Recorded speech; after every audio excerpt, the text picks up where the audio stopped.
meminta supaya organisasi bisa jalan, memberikan kemaslahatan yang besar. Bagaimana mungkin kalau pengurusnya menjadi seorang perampok atau maling? Bertobatlah wahai Pak Rektor, Anda hari ini telah mencemarkan nama baik Nahdlatul Ulama, dan Anda hari ini telah mencoreng nama baik kehormatan Islam pada umumnya yang ada di Indonesia.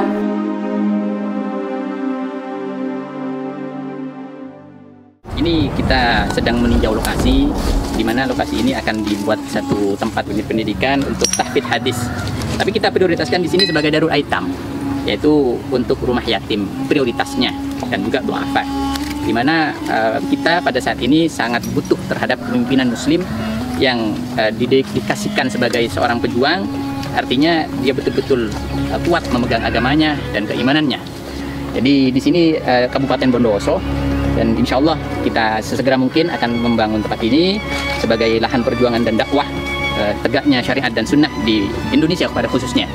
Dan mohon doanya, mohon dukungannya, bersama-sama kita akan membangun satu ladang amal untuk kita semuanya. Kenapa saya sampaikan ini adalah satu amal? Bahwa kata Nabi, ana wa kafilul yatim fil jannah hakada. Kata Nabi SAW bahwa saya dengan orang yang merawat anak yatim, yang menjaga anak yatim, terutama menjaga akidah, membentengi akidahnya anak yatim, seperti ini. Artinya dekat sekali. Maka ambil kesempatan ini, ambil satu momen penting ini, ambil satu kesempatan emas ini untuk kita bersama-sama berjuang di jalan Allah Subhanahu Wa Taala, menggapai ridhonya, menggapai jannahnya bersama Rasulullah SAW. Amin ya rabbal alamin. Kami tidak melihat nominal berapapun yang Anda tanam, tapi niat mulia Anda lah, baik yang diniatkan untuk diri Anda, terutama untuk orang tua Anda yang mungkin sudah rindu menanti sedekah jariah Anda. Hormat kami untuk Anda semuanya. Kami kan terus bersamamu.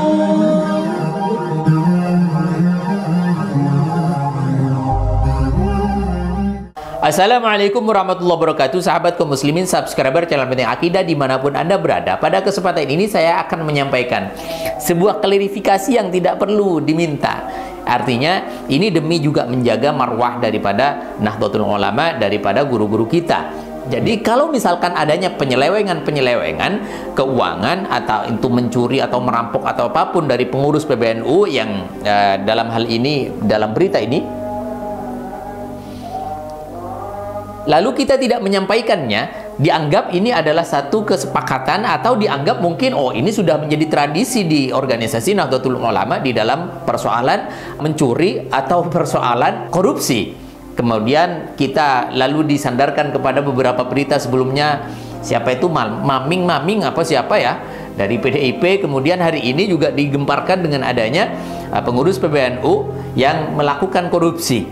Masya Allah, innalillahi wa inna ilaihi raji'un. Ini sebuah fakta yang kita lihat bahwasanya kita terlalu terledor kalau kita memilih seorang untuk diamanahi kepengurusan. Jadi kita lihatlah bagaimana kita melihat orang yang waro, kita melihat bagaimana karakter-karakter orang-orang yang berhati-hati di dalam persoalan agama, bagaimana orang yang betul-betul mampu menjaga marwah dan keutamaan dan kebaikan dan nama baik kehormatan Nahdlatul Ulama. Kita harus pilih-pilih, bukan mentang-mentang orang ini kesohor, banyak duitnya, dari partai besar atau apapun, lalu dijadikan. Jangan, ini malah akan menjadi satu bumerang dan duri di dalam organisasi Islam yang kita cintai bersama.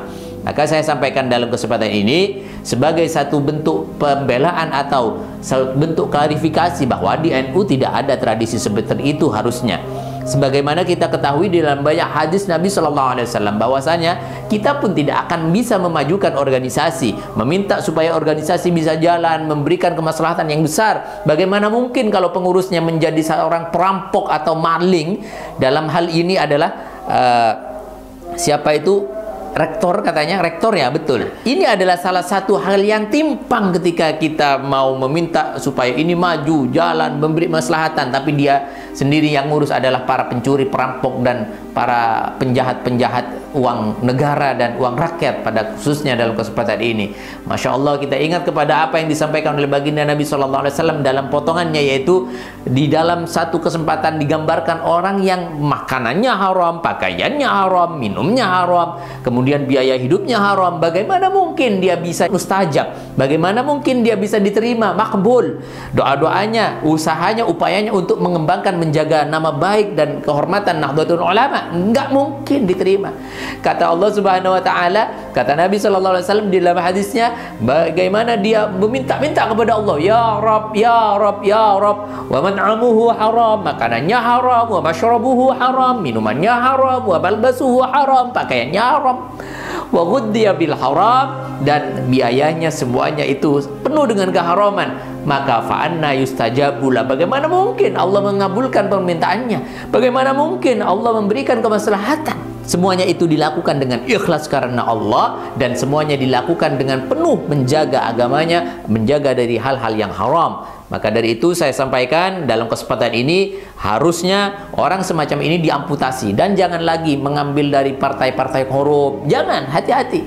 Jangan menukarkan nama baik Hadratus Syekh Hasyim Asy'ari ataupun Nahdlatul Ulama atau guru-guru kita hanya dengan segelintir kepentingan karena orang ini punya tajir atau apapun. Jangan, berhentilah tradisi semacam itu dan jangan dipakai lagi. Maka kita sampaikan sekali lagi, bertobatlah wahai Pak Rektor, Anda hari ini telah mencemarkan nama baik Nahdlatul Ulama, dan Anda hari ini telah mencoreng nama baik kehormatan Islam pada umumnya yang ada di Indonesia. Maka saya sampaikan, Anda segera bertaubat, karena di Indonesia tidak berlaku hukum potong tangan. Kalau misalkan Anda hidup di Aceh, selesai, habis tangan Anda. Bagaimana Anda bisa mencuri, bekerja atau apapun kalau misalkan Anda hidup di Aceh? Maka bersyukurlah pada kesempatan ini, bersyukurlah, segera bertaubat. Di dalam kesempatan ini saya akan menyampaikan, mengingatkan kembali kepada Anda semuanya bahwa dalam ayat Allah, a'udzubillahi minasyaitonirrajim, bismillahirrahmanirrahim, was-sariqu was-sariqatu faqata'u aydiyahuma jazaa'an bima kasaba nakalam minallah wallahu azizun hakim.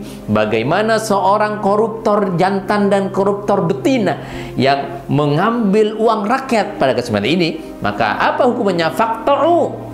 Faqta'u aydiyahuma, putus, potong tangannya, jazaa'an bima kasaba nakalam minallah wallahu azizun hakim. Maka dari itu disampaikan dalam ayat tersebut, Pak dosen, Pak rektor, faman taba min ba'di zulmihi wa aslaha fa innallaha yatubu alaihi innallaha ghafurur rahim. Maka ketika Anda mau bertaubat, Allah akan menerima taubat Anda dan mengampuni dosa-dosa Anda. Wa aslaha, Anda berbuat baik, tidak mengulanginya kembali. Maka dari itu camkan, lalu perhatikan baik-baik, tanamkan dalam diri kita bahwasanya hati-hati, perhatikan, jangan lupa, alam ta'lam annallaha lahu mulkus samawati wal ard, bahwasanya Allah itu maha kuasa yang menguasai langit dan bumi, alam semesta.